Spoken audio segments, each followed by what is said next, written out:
We live in a world where fame and reputation define individual success.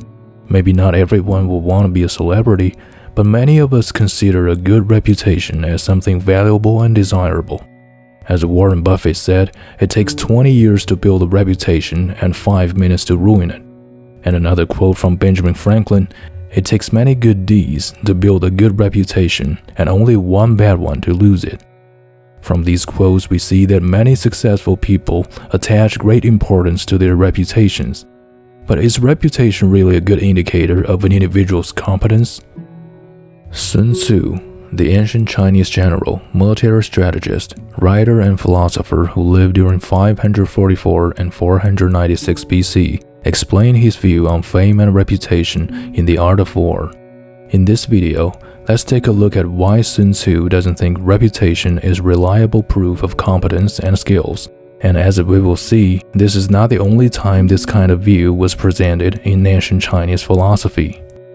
According to Sun Tzu, the most skillful fighter chooses his battles wisely, excels in winning with ease, conquering an enemy that is easy to defeat or is already defeated.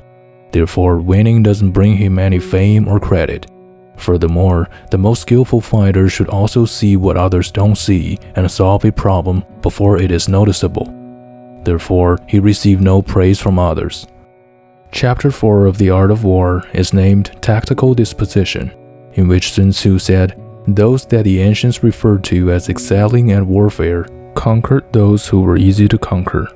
Thus, the victories of those that excelled in warfare were not marked by fame for wisdom or courageous achievement.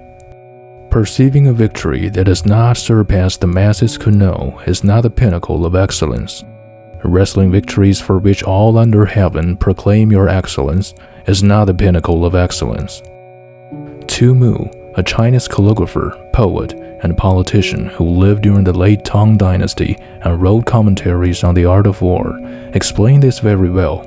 Inasmuch as his victories are gained over circumstances that have not come to light, the world at large knows nothing of them, and he wins no reputation for wisdom.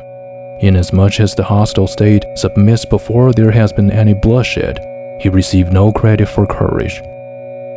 What about those heroic stories and case studies we learned about winning more with less or defeating stronger enemies through tactics and smart moves? Aren't they better strategies? Sun Tzu would say this is due to selection bias, which occurs when the selection of events is not random and therefore failing to represent the whole picture of history. Overall, less possible incidents has more chance of being remembered and studied throughout history because they are more interesting. Nobody wants to study how Michael Jordan or LeBron James defeated a basketball novice, but it becomes interesting to many people if the opposite occurs. Maybe only 5 out of 100 battles in which a weaker force would defeat a stronger one with tactics, but these 5 tend to be discussed the most. As these cases accumulate over time, it gives us the illusion that these small probability events happen quite often, even though they don't. This is why Sun Tzu implied that fame and skills could be negatively correlated. The best fighter only fights when it is highly probable to win, and he lays out an execute plan way before other people realizing it, so he gets no fame for wisdom or recognition for courage.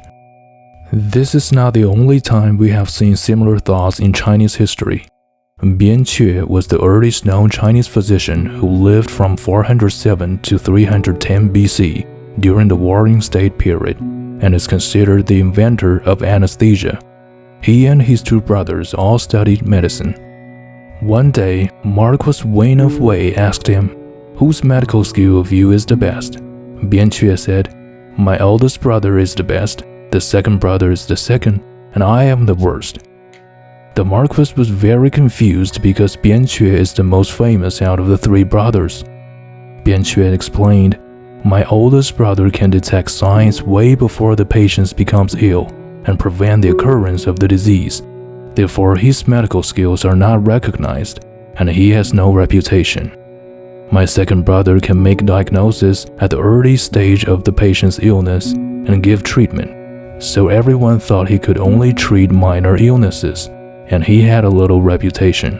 And my patients are seriously ill, and I use methods that seemed radical and scary, I prick the blood vessels with needles, fight disease with poison, and cut through patients' skin to relieve their pain. Everyone believed that I could cure serious illness, so I became the most famous. Today, when we say it is lonely at the top, we usually refer to those successful and powerful people with few friends. Sun Tzu's The Art of War added another layer of meaning to this. Top talents may not get recognized by the masses, and those who receive the wide recognition may not be the top talents. Do you agree with Sun Tzu? Let me know in the comments below. Thanks for watching.